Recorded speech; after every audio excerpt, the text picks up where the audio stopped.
வணக்கம் மக்களே, நம்ம ஜாவாஸ்கிரிப்ட் ஃபண்டமெண்டல்ஸ் போகிறதுக்கு முன்னாடி கடைசியாக இந்த செக்ஷனில் ஒரு வீடியோ பார்த்துடலாம். ஸோ இந்த வீடியோ எதுக்குன்னா நம்மளோட கோர்ஸோட மெட்டீரியல்லாம் எங்கே டவுன்லோட் பண்ணுறது அப்படின்னு சொல்கிறதுக்கு தான். ஸோ நான் வந்து நம்மளோட கோர்ஸோட ஃபுல் மெட்டீரியலையும் நான் வந்து கிட்டப் ஃபைலில் வந்து அப்லோட் பண்ணி வச்சுருக்கேன். இந்த லிங்க்கை வந்து நான் டிஸ்கிரிப்ஷனில் கொடுக்குறேன். இல்லைனாலும் நீங்கள் இந்த லிங்க்கை வந்து விசிட் பண்ணிங்கன்னா உங்களுக்கு வந்து இந்த மெட்டீரியல் வந்து கிடச்சிரும். ஸோ இதில் என்ன இருக்குன்னா, நம்மளோட கோர்ஸோட ஃபைனல் வந்து, அதாவது இப்போ நீங்கள் வந்து நான் வந்து ஒரு ப்ராஜெக்ட் பில்ட் பண்ணுறேன்னா அதோட ஃபைனல் கோடும் அதோட ஸ்டார்டர் கோடும் இருக்கும். ஸோ இங்கே பார்த்தீங்கன்னா அதோட ஃபைனல் கோடு வந்து இங்கே இருக்குது. அதேமாதிரி இதோட ஸ்டார்டர் கோடும் இங்கே இருக்குது. ஸோ நம்ம வந்து எப்பயுமே இந்த ஃபைனல் கோடு வந்து நீங்கள் வந்து ரெஃபர் பண்ணிக்கலாம். இப்போது நீங்கள் வந்து ஏதோ ப்ராஜெக்ட் பில்ட் பண்ணுறீங்க, இல்லை இந்த கோர்ஸ்லேயே நீங்கள் வந்து ப்ராஜெக்ட் வந்து பார்க்காமே பில்ட் பண்ணுறீங்கன்னா அந்த ஃபைனல் கோடை வந்து நீங்கள் ரெஃபர் பண்ணிவிட்டு உங்களோட கோடை ஸ்டார்டர் கோடிலிருந்து நீங்கள் வந்து பில்ட் பண்ணிக்கலாம்.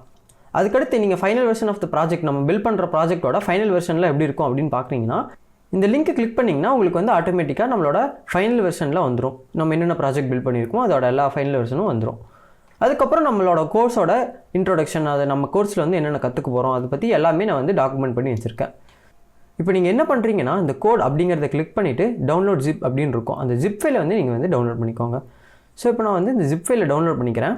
டவுன்லோட் பண்ணக்கப்புறம் அந்த ஃபைலை வந்து நீங்கள் உங்களுக்கு வேண்டிய ஃபோல்டரில் வந்து எக்ஸ்ட்ராக்ட் பண்ணிக்கோங்க. நான் வந்து டாக்குமெண்ட்ஸ் அப்படிங்கிற ஃபோல்டருக்குள்ளே தான் என்னோடய ஃபைலை எல்லாமே சேவ் பண்ணி வச்சுக்குவேன். ஸோ இப்போ நான் அதுவே பண்ணுறேன். டவுன்லோட்ஸ் உள்ளே போயிட்டு டாக்குமெண்ட்ஸ் அப்படிங்கிறதுல வந்து நான் சேவ் பண்ணிட்டேன். சேவ் பண்ணக்கப்புறம் ரைட் கிளிக் பண்ணி வின்ரார் இல்லைனா உங்களோட விண்டோஸ் பொறுத்து நீங்கள் வந்து எக்ஸ்ட்ராக்ட் பண்ணிக்கலாம். ஸோ எக்ஸ்ட்ராக்ட் ஆல் அப்படின்னு இருக்கா, இது நீங்கள் கொடுத்தனையும் எக்ஸ்ட்ராக்ட் ஆக ஆரம்பிச்சிடும். எக்ஸ்ட்ராக்ட் ஆனதுக்கப்புறம் இந்த ஃபைலை வந்து நீங்கள் VS கோடில் ஓப்பன் பண்ணிக்கலாம். ஸோ VS கோடு ஓப்பன் பண்ணிவிட்டு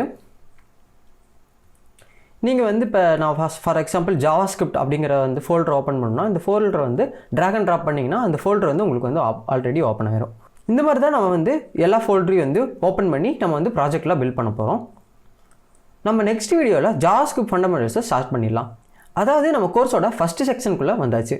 ஸோ நம்ம அடுத்த செக்ஷனில் இருந்து தான் நம்ம வந்து கோடிங் வந்து ஃபுல்லாக கற்றுக்க போகிறோம். Until then, bye.